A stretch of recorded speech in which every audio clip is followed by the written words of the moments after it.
This video is sponsored by Squarespace, the Antoine Dupont of website builders. However, with a full week to fill before lifting the trophy and no working knee, our Antoine found himself looking for a way to promote his new business, the Goats, a goat farming business, and Squarespace gave Antoine all the tools he needed to build a beautiful website so simply, in mere moments, so intuitive and available in different languages, and establish a storefront with ease to sell his various farm wares, his goat cheese, his goat milks, his goats themselves. With Squarespace's new SEO features and integrations, he was able to also get it seen on search engines and worldwide in no time at all after getting the website up and running online. It's so simple and easy to use. Antoine couldn't believe it. His goat farming business now in the 21st century. And if you want to do the same and build your very own website, you can head the link in the description and use the offer code SquidRugby to save yourself some money. Side note, still haven't managed to sort anything for the Six Nations, so it's going to be stills again. Really sorry, we're hoping to sort something soon. It's not ideal for us either. See you in a moment. I don't think anyone thought it was going to go quite this way. This weekend, an England side buoyed by a fantastic tournament beyond expectations travelled up to Cardiff with a point to prove and a championship to win. However, in their way were a Welsh team who'd had, reasons to boost their confidence, suddenly thinking maybe this might be the time they turn around a bit of a losing run. And yet, with England looking such overwhelming favourites, somehow a fantastic, brilliant Welsh performance came out, buoyed by such a brilliant spirit within the team, an incredible tackle count and a phenomenal performance. Wales under-20s pulled off one of the best wins in their history, certainly maybe their best win since 2019 when a team containing the likes of Dewi Lake and Jack Morgan beat New Zealand. It was a phenomenal game, a brilliant performance, and frankly, the only game between Wales and England I want to talk about from this weekend. It's just a shame that as a Welsh fan, there was a game on the Saturday as well. England this weekend were phenomenal, absolutely brilliant, inflicting Wales with, and I want to take a deep breath and just do as many of these as possible because there's quite a few records they broke. England's biggest ever win in Cardiff, Wales' biggest ever loss at home, the most points Wales have ever conceded in a 4, 5, 6 nations match ever, their biggest ever loss in one of those championships. We're talking about the most points England have ever scored in Cardiff, and they'd frankly passed that at the hour mark with 20 minutes left to go.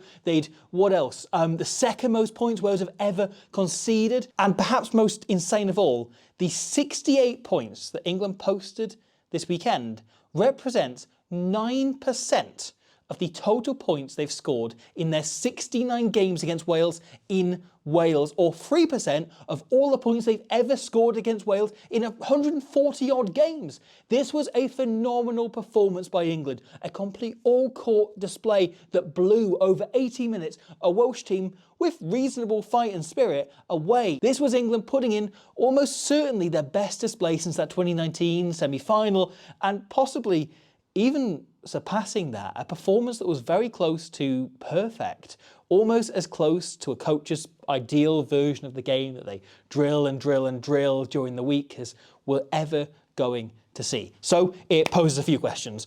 Number one, how did England do it? What did they get so right? What went on? How did they manage to demolish Wales in such completely uniform, incredible fashion? Two, what the hell went on with Wales? What was that all about? What was going on? And number three, are these the levels that these teams are now playing at? Is this now England's level? And is this now Wales's level? England were, quite frankly, pretty much at a 10 out of 10 for what this team's ceiling currently is. That was about as well as you've ever seen a test team perform. They had 12 entries to the 22 on Saturday and scored 10 tries, and yet the opposition, in an era where attacking rugby is so on top, only scored 2 from the same number of visits. There were a handful of individual errors, knock-ons, the odd dropped high ball, 2 lost lineouts, a handful of missed tackles, but broadly, from a game plan point of view, they were perfect. Ellis Mee, Blair Murray and Joe Roberts, the Welsh starting back three, have started a combined 27 matches in the back three combined over their entire professional careers. This is an incredibly low figure, combined with the fact Joe Roberts had never started the game on the wing before in his life. And so Steve Borthwick looked at that team selection and went, yeah, of course we're going to target that, except in a Carlisle accent. And they did so right from the off. This is pretty much straight from the kickoff. Wales have only just kicked it back. Marcus Smith looks to run it back in return. And after a couple of phases of carrying, Finn Smith immediately looks up and sees Joe Roberts, yep, sure enough, is out of position already. And so he goes for this cross kick, which he puts pretty much perfectly for Roebuck to regather. England are immediately on the front foot. They get going forward, and a moment or two later, they draw a penalty out of Wales, who are in scramble mode already, just a minute into the game. They go for the corner, and pretty much immediately, Mara Itoje scores, just ducking into Will Rowlands. The really worrying thing for Wales here is that this is a second row, and this is on first phase. They've made one tackle here, and instantly they're disaligned, they're not in shape at all, and Rowlands here defends this like a scrum half. Generally, if you see scrum half pulled into this position, this is how they defend it. They're slightly too high up because they're too worried about getting a shot on and getting into position there. Will Rowlands is roughly the same size as Itoje, and yet, not only does he get bounced later in the game, he doesn't get low enough here to stop him going under himself. It's the sort of thing you'd expect from a scrum half or a winger or James Ryan. It's really, really poor defence from Rowlands, and Itoje spots it, dives over, scores just a few minutes in, and from that moment on, the game became complete one-way traffic, all thanks to that initial kicking game. England kicked the ball 33 times on Saturday, and by my count, just one of them was purely to relieve pressure. The other 32 all designed to put more pressure onto Wales, to exert themselves onto the opposition team. It was brilliant. Even from their own 22, this is how they look to exit. This is a perfect example here. Wales have dropped Faletau into backfield to help out Roberts, and Mitchell just drops it perfectly on him. The hang time is brilliant. Tom Roebuck is a specialist. This is why Tom Roebuck has been brought into the team, because he does this for sale week in, week out. Challenging in the air, he's incredibly tall, and he's so used to and so good at getting into those high balls and winning them outright, rather than just what he saw Ailey Daly doing and Tommy Freeman has over this tournament, slapping the ball back in the air. Roebuck, incidentally, was just superb all game long, and it's a particularly inspired selection by Borthwick. He designed a game plan first, then looked for who were the best players in England to execute this game plan. And that happened to be Tom Roebuck, who, even though he'd never started the Six Nations game, he trusted implicitly to go out and deliver on the game plan, and he did. We both saw him linking up with George Ford later on in the game, the kind of thing they do for sale week in, week out, getting over the top of Blair Murray and winning the ball back. And also, here, it's a great spot. Joe Roberts is down injured for a moment, and so Gareth Anscombe drops last second into the backfield, and with him still adjusting, England hang a high ball on him, and Roebuck managed to beat Anscombe in the air. Likewise, this exit from Marcus Smith is phenomenal. He knows that Gareth Anscombe is still getting back in position from having taken the kickoff, and so he calls for it immediately before Carey even comes in, instead of waiting and setting up properly, and he just hits it long, down the middle, through the field. It ends up hitting the post, and Anscombe is left with no options whatsoever. The chase is good enough that he ends up having to put it out just outside the 22, kicking it early, and it results in probably a 60-metre net gain for England. They've gained most of the field and got themselves in attacking position from which they go on and score a try. It's just absolutely brilliant kicking, always looking for weaknesses in the backfield and always thinking about where they can exploit Welsh players who are out of position. This was a game in which England scored 68 points, and yet the only try they scored that originated from possession within their own half was this try by Alex Mitchell, which was a defensive intervention where the ball just bobbled up and Mitchell sprinted in from long range. It was a defensive play. Despite the return they were getting from their attack, England didn't once differ from the game plan laid out to them before the game. If they're in their own half, they kick the ball. The longest sequence of phases England went through in their own half of the field was 3 over the entire game, and only once did they get beyond phase 3 in the Wales half outside the 22. They were just incredibly composed and direct and always looking to kick. Here, Marcus Smith is 40 points ahead in the second half of the game, and yet still sticks it in behind, follows the game plan. It's the sort of things that England fans have been calling boring for some time and saying, you know, they're not going to do anything but win games 9-6 if they continue playing this way. And yet Borthwick showed on Saturday, if they can continue to execute in this way and put further pressure on the breakdown and the rucks and so on to get into the 22, as well as the line out and the scrum, which the scrum went phenomenally well at the weekend, they can begin to turn those pressure environments into, with the execution we saw, suddenly literal 60-point wins. Not once did England even think about running it from their own 22 or trying to attack flamboyantly from their own half, throwing a risky offload when it wasn't on. This was a stylish win built on a serious game plan. It was a garish birthday bash thrown in a brutalist masterpiece. It was a massive bloody lump of concrete decorated up in neon pink and green. It was a frankly quite breathtakingly, brilliantly, incredibly English rugby thing to watch. And it feels very much like the model that Borthwick will be chasing from here on out. These smart tactics also spread across the entire pitch. England's pack is pretty enormous and incredibly dynamic, capable of winning front football against pretty much anyone in the world, as we've seen over this tournament, France and probably the Springboks included. And yet, they didn't rely on their sheer size or brute strength. We saw so much smarts in how they carried. Jack Morgan, for me, has been one of the best players in this year's Six Nations. Team of the tournament, top 5 players, everything kind of nailed on. He has made more involvement in this year's Six Nations, more combined tackles, carries and rucks hit than anyone else by quite a landslide distance. We've seen him make more tackles than anyone else. His meters per carry are the highest of any forward out there. He's been absolutely phenomenal, whilst also making more dominant tackles than anyone else and being brilliant at slowing the ball down for oppositions, and just making an impact on defensive rucks. And so England knew this going in, right? With Reffell dropped to the bench, not only is Jack Morgan the only real turnover threat, he's also the one guy in the Welsh team who is going to look to actively slow your ball down.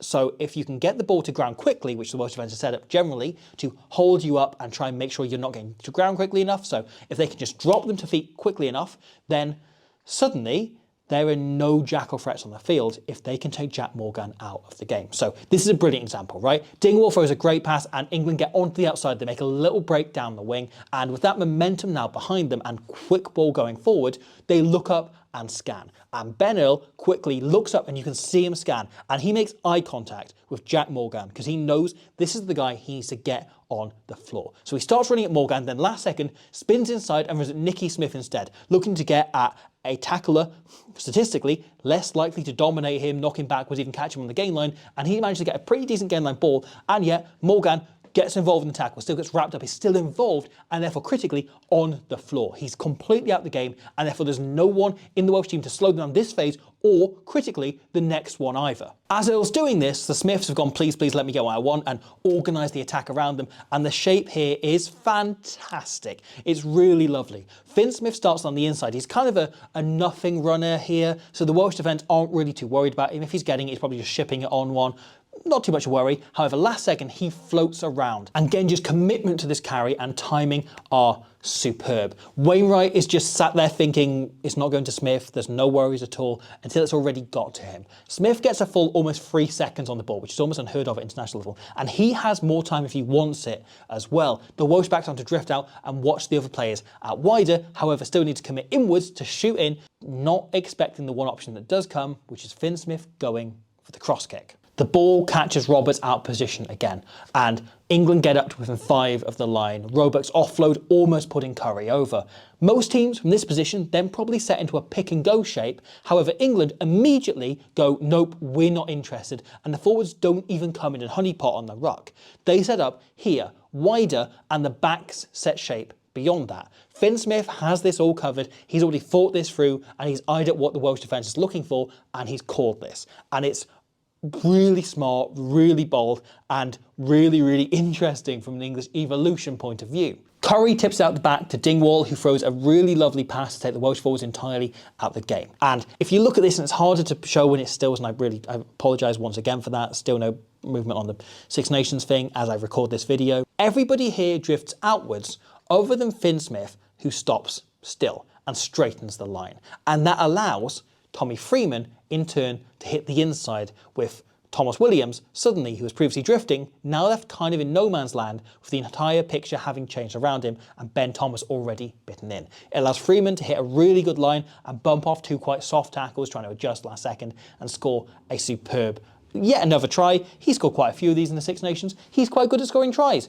Who knew? The answer is anyone who's ever watched him play before. I do want to mention as well quickly, Elliot Daly's dummy line is lovely. The way he managed to commit the defender, just keeping the eye line constantly. He makes himself incredibly loud for a dummy runner, whilst also being able to keep Chandler Cunningham himself is out on the far wing, which just really smart use of your resources. You don't need someone like Daly on that wing waiting there just because he is the designated winger. You might as well have a forward out there, a second row in this case, and allow Daly to run a more threatening line around here in case Wales mark Freeman more accurately. On Cunningham himself's 2 tries of his own, however, it frankly just felt like we were watching England play against a club team. It was pretty one-sided, just power, power, power, telling repeatedly. The speed of the game and the size of the carriers really, really telling. And yet that was one of the main themes of the game. This felt like a very good international team playing against a mid-table club team, because at the minute, that's pretty much what Wales are. Their players pulled from those teams, coached with the shapes and patterns of one of those teams in Cardiff, a pretty good club team who've now had all of their shapes and structures just dumped onto the international field and expected to be up to standard. England were so much more physical, accurate, intelligent, are able to both smash Wales, but also read pretty much anything they threw at them in attack. This is Wales' first attacking line out of the game, and they go to run something clearly quite similar to a move they almost scored off against Ireland. This try here, if Thomas Williams takes it, they probably run it in and score. The idea is forward pod at the front in the line out, play it out, back smash it up, one forward max goes into this ruck, the forwards stay on the blind side, and it allows them to overwhelm the defensive team, who mostly wrap around to watch on the open side as force of habit. In this case, Jack Morgan gets down the wing, throws a pass inside, very almost scores. Many teams in international rugby these days, in these kind of situations, put the winger on the inside the fly half, leaving the scrum half to cover the actual wing in these situations down here. So that's what Wales want to exploit here, right? They leave the pack on this side, and they have Aaron Wainwright opposite Alex Mitchell here, looking to, at the very least, get a dominant carry over him, if not, stretch England and get outside him to potentially break down and maybe even score a try, though, you know, they are still Wales. And yet, what happens is they get the details of this entirely wrong. Ellis Mee's line he runs it slightly too late, and Thomas Williams throws the pass to him instead of giving it for him to run onto, and he takes it. There are no other runners around him, meaning England can line him up all day long. Finn Smith has ages to contemplate this tackle, and he knows also he has Benno alongside him, so he can just smoke him. He can go for the big hit. He doesn't have to worry about just dropping him to deck, and he smashes him. He gets him well behind the gain line. Mee is going backwards, which terrible grammar that, but it allows Earl to then get over the ball, win a turnover penalty, which they boot into the Wales half, and you know what? They go on and score a try off that, because that's what England did all day long. It's such a drastic turnaround, and yet, if we do look, not too long afterwards, England, whilst in the Welsh half, do run a very, very similar, almost identical launch pad move to get their attack going forwards. Once again, much like the Welsh move, you don't want your pack involved in this first ruck. You want them working around the corner, working into position, so they can carry against the Welsh backs, the weaker tacklers, and generate more and more front foot ball, get more and more metres closer to that try line. Except England get the details on this carry right. The move is exactly the same. It's a blindside winger coming round last second and trying to hit up against the 10. However, in this case, England send 2 extra players around him, around Daly, as dummy runners. So Anscombe can't fly up in the same way and make a great contact because he doesn't know who he's tackling until the last second. Mitchell's pass is in front and Daly arcs outwards onto it, meaning he's steaming onto it at full pace when he takes the ball, and unlike me, he doesn't even, he can't tell from the stills, slow down right before contact, meaning he hits it at full pelt. He hits Anscombe, he's the one initiating the contact and therefore the one dominating the collision. Once again, England have targeted the player right next to Jack Morgan, forcing him to step in when he sees his 10 being targeted, so he gets into the tackle, he's then out the game, he's on the floor. All game long, England went after Jack Morgan. They knew Wales had one world-class player, so they could afford to put resources onto him. We saw repeatedly Ben Curry, Tom Curry, flying in when he got near rucks, targeting him in defence and attack to get him out the game, and he did that brilliantly here, which allows them superb ball the following phase. Cowan Dickey just gets in the eye line before England hit Earl in behind here, who runs straight at Ben Thomas. Again, not a particularly big guy. David Jenkins, who incidentally, just I want to mention because he's thrown completely on the radar, had an absolutely brilliant game. Genuinely couldn't have done much more.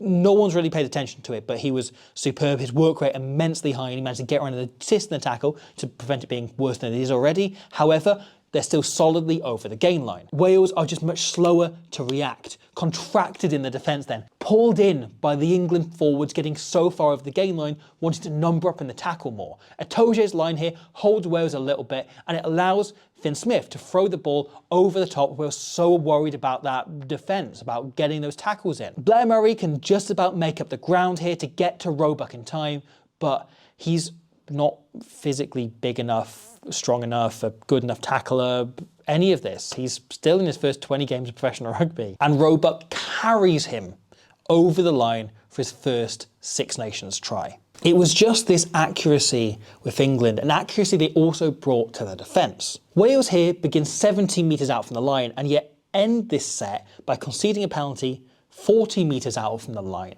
The English team were just rammed of individual brilliant performances. Ellis Genge was absolutely phenomenal, probably would have been man of the match if he'd played 80, whilst Ben Curry was probably the undeniable man of the match in the end, with Tom Curry also exceptional. Etoje was absolutely brilliant. So many of the backs were superb. George Ford came on and, was absolutely brilliant. Finn Smith really controlled that game. Marcus Smith made a bit of a dent from fullback quite quietly. It was just Fraser Dingwall I thought was absolutely superb.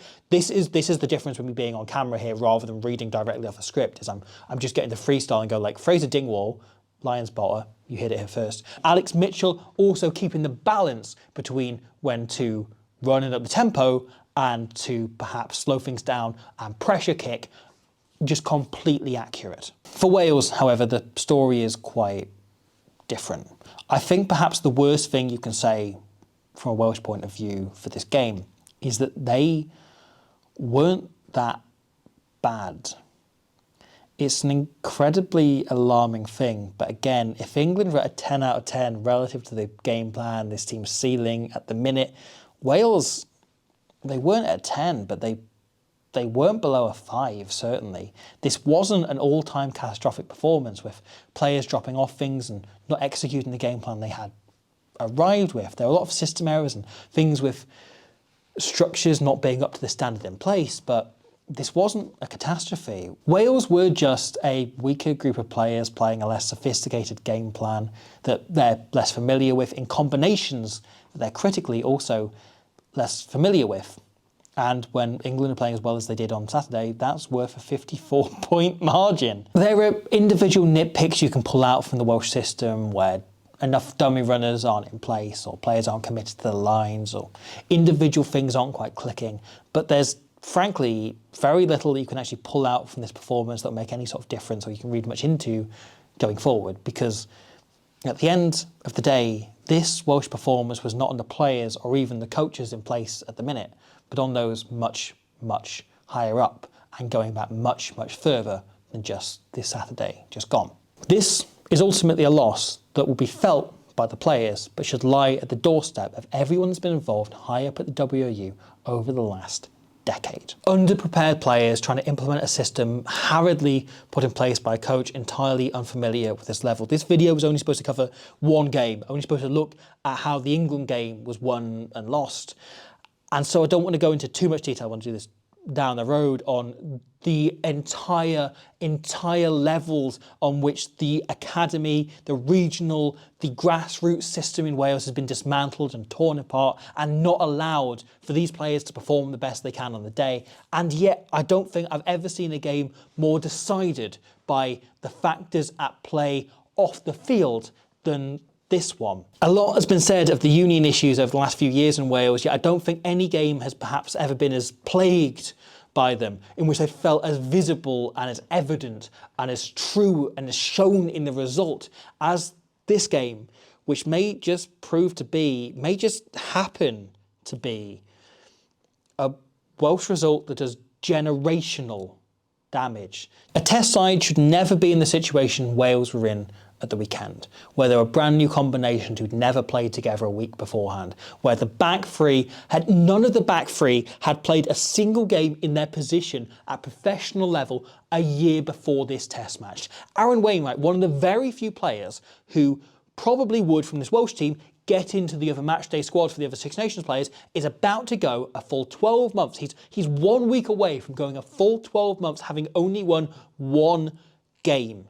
The game in Wales has been underfunded, under-resourced and under-looked after for such a long time that we're now left in the situation where players only know how to lose. The coaching standards in place right through have not been up to scratch enough, and it's left us in a situation where if the region's then underfunded once they get up there, players concede a try 4 minutes in, and instead of going, okay, how are we going to go about fixing this, they go, here we go again. That mindset issue, that problem set in right from age grade through to particularly regional level and the underinvestment in the professional clubs had led to that performance. There's so much more we can go into at another time with a perhaps less me rambling off the cuff video, but it just felt so stark and so evident these players weren't prepared, weren't given the best chance they possibly were to compete on a level playing field with an England team performing at pretty much a 10 out of 10 standard.